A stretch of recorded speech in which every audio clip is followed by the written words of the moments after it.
Hello everyone, I am Pallavi Mishra and welcome back to my channel learn to teach. So आज हम करने वाले हैं discuss CSGM university, Kanpur university BEd exams की copy आप कैसे लिखेंगे, how to write copy in your BEd exams, और एडमिट कार्ड की भी बात कर लेते हैं। तो देखिए, ये स्ट्रेटजी फॉलो करके आप यहाँ से 10 to 12 मार्क्स इंक्रीज कर सकते हैं। तो पूरी स्ट्रेटजी को बहुत ध्यान से सुनिएगा। ये पूरा पेपर सब्जेक्टिव होता है, तो ऑब्वियसली बहुत कुछ राइटिंग पर डिपेंड करता है। सेमेस्टर 1 एंड 3 जो आपका सब्जेक्टिव है, ठीक है, तो बहुत कुछ राइटिंग पर डिपेंड करता है। बट ऑब्जेक्टिव जो होता है आपका 2nd एंड 4th, उसके लिए अलग स्ट्रेटजी है, ठीक है। तो उसकी स्ट्रेटजी और उसके नोट्स एंड ऑल हम आगे की वीडियोस में डिस्कस करेंगे। तो चलिए वीडियो स्टार्ट करते हैं। इससे पहले अगर आप मेरे चैनल पर नए हैं तो please subscribe the channel and also press the bell icon, और अपने फ्रेंड्स को भी ज़्यादा से ज़्यादा ये वीडियो शेयर करिए। मुझे बहुत मोटिवेशन और इंकरेजमेंट मिलता है। मैं भी बहुत मेहनत करके आपके लिए कंटेंट लेकर आ रही हूँ जल्दी से जल्दी, बिकॉज मैंने चैनल नया स्टार्ट किया है, तो ज़्यादा से ज़्यादा कंटेंट मैं प्रोवाइड कराने की कोशिश कर रही हूँ आपके एग्ज़ाम तक। सेकेंड पॉइंट, एडमिट कार्ड के बारे में बहुत सारे लोग क्वेश्चन कर रहे हैं। आपका एग्जाम स्टार्ट हो रहा है 11 फेब से, ओके। सो एडमिट कार्ड आपको 10th फेब को अपने कॉलेज से कलेक्ट करना होगा। 10th फेब को आपको मिलेगा आपका एडमिट कार्ड। और इसके अलावा अगर आप दूर से कहीं से जा रहे हैं अपने सेंटर पर एग्ज़ाम देने के लिए, तो उस टाइम पर आप अपने कॉलेज में, आपकी अगर जान पहचान है, आप बात कर सकते हैं, तो वो सेम डे भी कहीं कहीं पे एडमिट कार्ड प्रोवाइड करा देते हैं, ठीक है। तो वो आपका जैसा कॉलेज में अगर कोई कांटेक्ट है तो उसके बेसिस पर। चलिए आप देखते हैं एक बार फिर से पेपर पैटर्न देखने के बाद सारी चीज़ें फिर से डिस्कस करेंगे कि आपको किन किन बातों का ध्यान रखना है। पेपर पैटर्न कैसा होता है? 75 मार्क्स का आपका पेपर है। टाइम आपके पास है 2 आवर्स, ओके। राइटिंग स्पीड की प्रैक्टिस करनी है बहुत अच्छे से, ठीक है।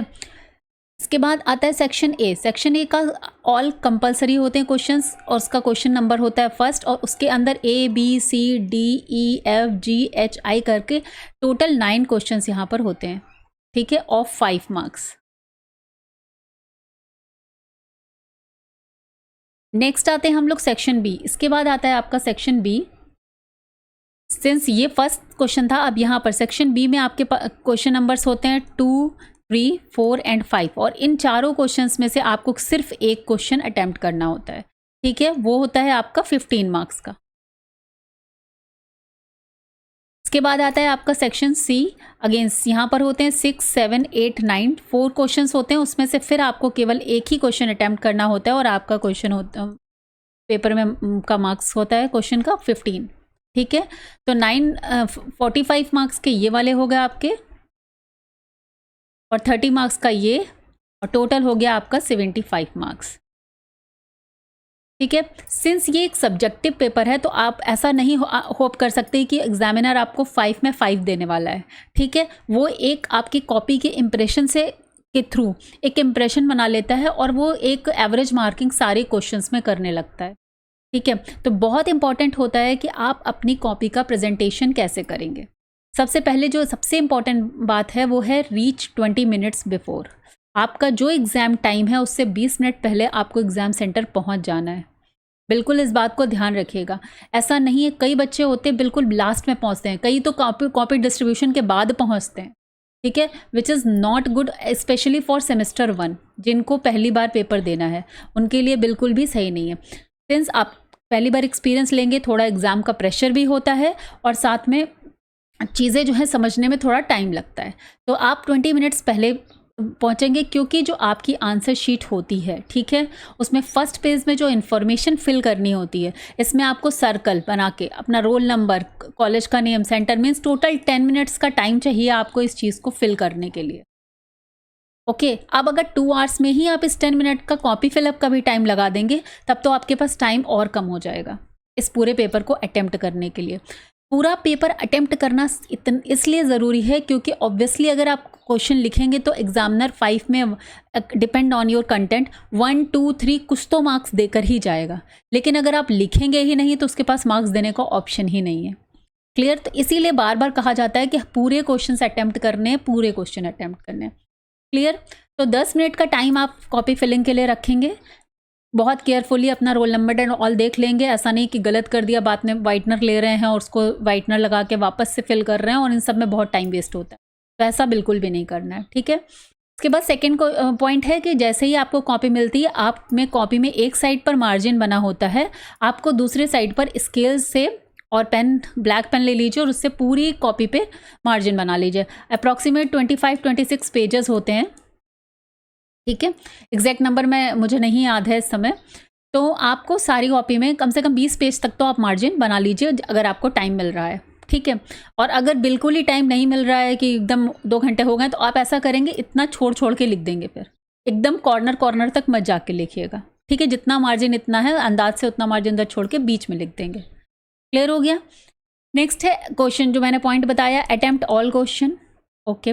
Section wise question. अब सेक्शन वाइज का मतलब है कि कुछ बच्चे क्या करते हैं, सबसे पहले सेक्शन बी उठा के कर देंगे, सेक्शन सी उठा के कर देंगे, ठीक है। ऐसा नहीं करिए। देखिए, करने को तो आप कर सकते हैं, उसमें कोई दिक्कत नहीं है, बट एक जो पेपर चेक करने बैठा है उसके लिए हमें चीज़ें आसान बनानी है। उसके पास तो बंडल लगा हुआ है, उसको कॉपियाँ चेक करनी है। अब अगर उसके लिए चीज़ें आसान होंगी, कन्वीनियंट होंगी, तो आपको समझिए उसकी साइकोलॉजी, वो थोड़ा इंप्रेस होगा और थोड़ा लीनियंसी कर देगा नंबर में। लेकिन अब उसे क्वेश्चन जानना पड़ रहा है, ढूंढना पड़ रहा है, ये तो थोड़ा सा चीज़ें ना टाइम टेकिंग हो जाती हैं, ओके। तो फिर वो आपकी कॉपी को और ज़्यादा एनालिसिस करेगा, आपने क्या लिखा है, कंटेंट पर ध्यान देगा, ठीक है। तो इस तरह से आप करेंगे क्या, सेक्शन ए से ही स्टार्ट करिए। बस आपको अब यहीं पर एक पॉइंट ये करना है कि सेक्शन ए में, सिंस मैंने आपको बोला हुआ है कि शॉर्ट क्वेश्चंस आपको 1 to 1.5 पेजेस में लिखने हैं, ठीक है। बहुत बड़ा सा एक पेज होता है, तो पूरा पेज फिलअप ही करना, मतलब अगर आपने अच्छी खासी प्रिपरेशन की है तब तो आप 1.5 पेजेस तक पहुंचेंगे, अदरवाइज 1 पेज में ही आपका कंटेंट खत्म हो जाएगा, ठीक है। अब क्या करना है आपको, अच्छा, ईच क्वेश्चन को 1.5 तक नहीं लेकर जाएंगे तो भी चलेगा।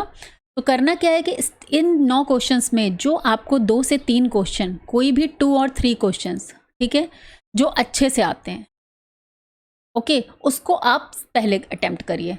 तो आप क्या करेंगे, सेक्शन ए डाल देंगे, लाइक दिस। देखिए यहाँ पर मैंने डाल दिया है, एक आपके लिए सैम्पल पेज भी मैंने तैयार किया है, ऐसे क्वेश्चन लिखेंगे, ठीक है। तो सबसे पहले आप यहाँ पर आपको मार्जिन मिलेगा, इस साइड पर आपको मार्जिन मिलेगा, आप इस साइड पर मार्जिन बना लेंगे, ठीक है। बीच में आप डालेंगे सेक्शन ए, सेक्शन ए से ही स्टार्ट करिए। अब आंसर आप कौन सा लिखेंगे, अगर आपको A B C D E F जो भी आता है, उसमें से जो भी आता है आंसर, उसको आप यहाँ पर लिख देंगे। जैसे मैंने फर्स्ट ए लिखा हुआ है, फर्स्ट बी, फर्स्ट सी, जो भी आपको 2 से 3 क्वेश्चन उठाइए जो आपको 1.5 पेज के आते हैं, ठीक है, 1.5 पेज के, 9 में से आपको उनका आप नंबर डाल के पहले आप उसको 1.5 पेज में फिनिश कर देंगे, ठीक है। 1.5 हो जाए या 1.5, जैसे कि ये मान लीजिए 2 पेजेस हैं, ठीक है। तो आपने ये पूरा फिलअप कर दिया और उसके बाद यहाँ पर लाके यहाँ तक ऐसे कर दिया, ठीक है। क्लियर हो गया। तो ये आप इस तरह से फर्स्ट 2 या 3 क्वेश्चंस को आप इस तरह से लिख दीजिए, उससे ज़्यादा कोशिश भी मत करिएगा, अदरवाइज दूसरे क्वेश्चंस के लिए टाइम नहीं मिलेगा आपको, ठीक है। तो 3 क्वेश्चंस अगर आपने स्टार्टिंग में, या 2 क्वेश्चन 1.5 पेज के लिख दिया आपने, तो एग्जामिनर का एक इंप्रेशन अच्छा होता है, मे बी वो आपको 4 आउट ऑफ 5 दे सकता है, ठीक है।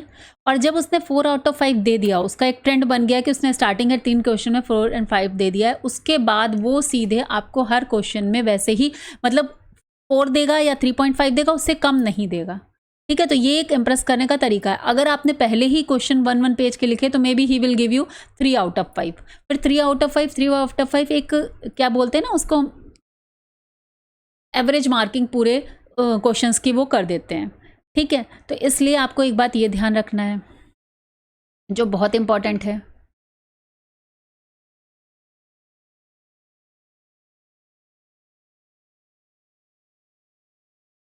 तो ये मैंने बताया, फर्स्ट 3 क्वेश्चंस 1.1 से 1.5 आप चूज कर लीजिए, बेस्ट जो आपको प्रिपेयर है उनको लिख दीजिए। उसके बाद के सारे क्वेश्चन आप 1 पेज में फिनिश कर दीजिए, क्योंकि आप ये मान के चलिए 2 आवर्स में 1 आवर 10 मिनट्स, ठीक है, 1 आवर 10 मिनट्स जो है आप जो है में 9 क्वेश्चंस आप कंप्लीट कर देंगे। उसके बाद आपको पहुंचना है लॉन्ग क्वेश्चंस पे। तो लॉन्ग क्वेश्चंस के लिए आपके पास हो जाएंगे यहाँ पर 50 मिनट्स, ठीक है। क्योंकि जब आप पूरा पेपर लिखते हैं ना, लॉन्ग में आपको ज़्यादा सोचना पड़ता है, कोई रटा रटाया तो आइटम होता नहीं है कि लॉन्ग क्वेश्चन में, तो थोड़ा सोच के लिखने में टाइम आप इतना लेकर चलिएगा, ठीक है। तो अब यहाँ पर क्या करना है, लॉन्ग क्वेश्चंस आपको 4 to 5 पेजेस में कंप्लीट करना है, बट घबराने की बात नहीं है अगर पेज 3.5 भी रह जाते हैं, ठीक है। 5 पेजेस मैं मैक्सिमम मान के बता रही हूँ आपको, ठीक है। तो यहाँ 10 वो सॉरी तो ये होते हैं आपके 15 मार्क्स के, इसमें टारगेट होता है कि 10 से 12 मार्क्स वो आपको दे देगा अगर बहुत ज़्यादा अच्छा कंटेंट लिखा है, या depend on the examiners mood, जैसा आपकी कॉपी राइटिंग से इंप्रेशन बन रहा है उसके ऊपर। ठीक है, अब एक जो आगे की क्वेश्चन का प्रेजेंटेशन कैसे करना है, underline after every question, underline keywords, underline name and definition. ठीक है, इन तीनों पॉइंट्स को हम इस सैम्पल पेज से समझते हैं। ये देखिए, जैसे कि मैंने यहाँ पर एक क्वेश्चन, ये मैंने आपकी क्वेश्चन तो आपको लिखना नहीं है, तो मैंने आपके आंसर देने के अकॉर्डिंग लिख दिया है कि explain meaning and nature of philosophy. Okay, so अभी हमने क्या किया, फिलॉसफी डाला, मीनिंग ब्लैक, अच्छा ब्लैक पेन एक लेकर जाइएगा, एक black and blue. Okay, meaning डाल दिया, उसके बाद पूरा ये लिखा, उसके बाद जितने इंपॉर्टेंट पॉइंट्स हैं या तो आप इसको अंडरलाइन कर दीजिए ऐसे करके। ये यहाँ जो मैंने कलर चेंज करके आपको दिखाया है, क्योंकि ब्लैक वाइट ब्लैक ब्लू ऐसा मत करिएगा, टाइम वेस्ट होता है। पूरा आंसर लिखने के बाद उस ब्लैक स्केच ले लीजिए, या ब्लैक थोड़ा सा डार्क कलर का ब्लैक पेन हो, बहुत पतला ना हो, उससे सारे मेन वर्ड्स को ऐसे करके अंडरलाइन कर दीजिए। ठीक है, ऐसे अंडरलाइन कर देंगे। इसके बाद जब डेफिनेशन आएंगे, अगेन यहाँ पर डेफिनेशन को आप ब्लैक से डाल दीजिए, और अकॉर्डिंग टू, अगर ब्लैक ही पेन पकड़ा हुआ है तो आप उससे ही लिख सकते हैं, अदरवाइज आप पूरे को अंडरलाइन कर दीजिए, और डेफिनेशन इन्वर्टेड कोट्स में ऐसे करके लिख देंगे आप। 2 से 3 डेफिनेशन हर टॉपिक की जरूर याद करके जाइए, जैसे यहाँ मैंने 4 लिखी हैं। तो अब जैसे एरिस्टो प्लेटो को तो आप आइडियलिज्म और नेचुरलिज्म में भी यूज़ कर सकते हैं, यहाँ भी यूज़ कर सकते हैं। राधा कृष्णन के ऊपर लिखी है कि राधा कृष्णन के अगर आता है टॉपिक तो उस पर भी आप इस डेफिनेशन को यूज़ कर सकते हैं। ठीक है, इसके बाद नेक्स्ट आता है नेचर पूछा था, तो नेचर के मैंने यहाँ पर 7 पॉइंट्स लिखे हैं, बस आपको इन 7 पॉइंट्स में ही आंसर दीजिए। ठीक है, ऐसा करके पॉइंट्स को एक्सप्लेन हम करते हैं लॉन्ग आंसर्स में, लेकिन शॉर्ट आंसर्स में आप ऐसे ही आंसर दीजिए, थोड़ा सा दूर दूर लिखेंगे। ठीक है, क्लियरली, थोड़ा सा दूर दूर लिखिए, क्लियरली लिखिए कि पेज आपका यहाँ से यहाँ तक पूरा फिलअप हो जाए अच्छे से। ठीक है, अभी भी लग रहा है कि कुछ कम पड़ गया है कंटेंट मेरा, तो आप लास्ट में कंक्लूजन पॉइंट डाल दीजिए, और कंक्लूजन जैसे मैंने यहीं पर लिख दिया है, so hence this concludes that या philosophy is a study of general and fundamental problem with connected with the existence. मतलब इसी को यहाँ पर जो ये डेफिनेशन थी यहीं पर रिपीट कर दिया, 2-4 वर्ड्स इससे ले लिया, और कंक्लूजन थोड़ा लंबा सा लिख दिया। ठीक है, तो इस तरीके से आपका 1 से 1.5 आपके पेजेस कंप्लीट हो जाएंगे। चलिए, और लास्ट में मैंने बोला एक लाइन खींच दीजिए, ऐसे करके 1.5 पेज कंप्लीट हुआ, फिर यहाँ पर आप एक लाइन खींच दीजिए। मैंने रेड से कर दिया जिससे आपको दिखाई पड़े, आप ब्लैक पेन से यहाँ पर एक लाइन स्केल से कर दीजिएगा। ठीक है, अगर पहले तो क्वेश्चन ध्यान में रखिए, ये लाइन वगैरह, ये जो लास्ट की लाइन का काम है ये बिल्कुल लास्ट में करिएगा जब पूरा पेपर कंप्लीट हो जाए। स्टार्टिंग में लाइन में टाइम मत वेस्ट करिएगा। ठीक है, उससे एग्जामिनर को पूरा समझ में आ जाता है कि हाँ ये क्वेश्चन यहाँ पर ख़त्म हो गया। तो यहाँ से मैंने सारी चीज़ें आपको क्लियर कर दी हैं कि आपको कॉपी कैसे लिखनी है। एक लास्ट पॉइंट रहते हैं कि आप कुछ जो ट्रिक्स की मैं बात कर रही थी, ट्रिक्स में एक ट्रिक तो मैंने आपको बता दी, conclusion same with the introduction, और जो बीच के पॉइंट है उनको उठा के कंक्लूजन बना देना है। क्लियर, तो उससे आपका कंटेंट 3 से 4 लाइन का इंक्रीज हो जाएगा। Next, whatever you want to know about the topic, means उस क्वेश्चन में कुछ भी लिखा है, जैसे यहाँ पर एक एग्जाम्पल मैं दे रही हूँ, वो explain meaning and nature of philosophy, यहाँ पर आ जाता है एजुकेशनल फिलॉसफी, यहाँ पर आ जाता है प्रिंसिपल ऑफ फिलॉसफी, यहाँ पर आ जाता है स्कोप ऑफ फिलॉसफी। आपको यही कंटेंट, सेम कंटेंट लिखना है अगर आपने कोई और दूसरा कंटेंट नहीं पढ़ा है।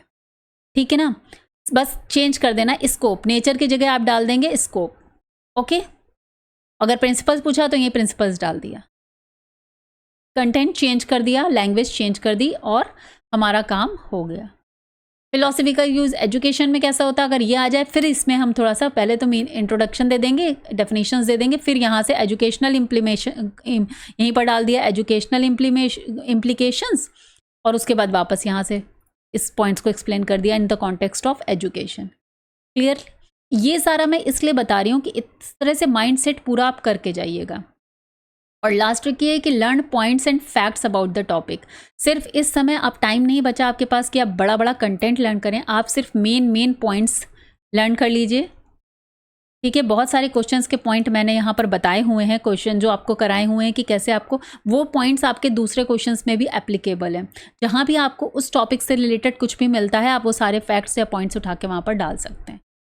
क्लियर हो गया? तो आई होप मैंने सारी चीज़ें यहाँ पर क्लियर कर दी हैं। मेरे अकॉर्डिंग तो अब कुछ नहीं रहता है। फिर भी अगर आपकी कोई क्वेरी है तो please write me in the comment box. तो एक बात और आती है कि पेन, राइटिंग के लिए आपका पेन का फ्लो बहुत अच्छा होना चाहिए। आप पहले से 4 से 5 कहेंगे, या चलिए आपको बहुत ज़्यादा है तो 3 से 4 पेन रेडी कर लीजिए, उनको खूब लिख कर प्रैक्टिस कर लीजिए। राइट एंड मेक फ्लो, ठीक है। जब आप ज़्यादा बार उन तीनों चारों पेन से एक साथ लिख लीजिए, किसी भी नए पेन से उस समय लिखना स्टार्ट मत करिएगा। थोड़े से रफ पेजेस उसके भी होते हैं, कॉपी के भी होते हैं। अब आपने नए से किया तो ऑब्वियसली आपके लिए वो ऑब्स्टेकल बनेगा, फ्लो उतना अच्छा नहीं आएगा लिखने में, जो भी अगेन टाइम टेकिंग हो जाएगा। क्योंकि बच्चे हमेशा यही करते हैं, अरे हमें आता था लेकिन हम लिख नहीं पाए, क्वेश्चन छूट गया। तो दिमाग में यही बनाना है, ऐसा नहीं है कि एक क्वेश्चन पे आपको आ रहा है तो आप 2-3 पेज लिखे दे रहे हैं। नहीं, दूसरी कॉपी मिलती नहीं है, इसी कॉपी में चीज़ें कंप्लीट करनी है, ठीक है। तो 9 क्वेश्चंस को अगर आप 12 to 13 पेजेस में कंप्लीट करते हैं और उसके बाद 10 पेजेस में 5 इसके लिखते हैं तो 10 पेजेस में इसको कंप्लीट किया तो मीन्स आप 23 पेजेस तक पहुंच जाएंगे। और मेरे ख्याल से 24-25 ऐसे ही कुछ होता है, ठीक है। तो आई होप कि ये चीज़ें क्लियर हो गई हैं। अब तो कुछ रहता नहीं है। अगर कुछ भी रह गया है तो please write me in the comment box. मैंने अपने तरफ से आपको सारी चीज़ें समझा दी हैं, और इसके अलावा भी कोई पॉइंट है तो आप मुझे पूछ लीजिएगा कमेंट बॉक्स में लिखकर।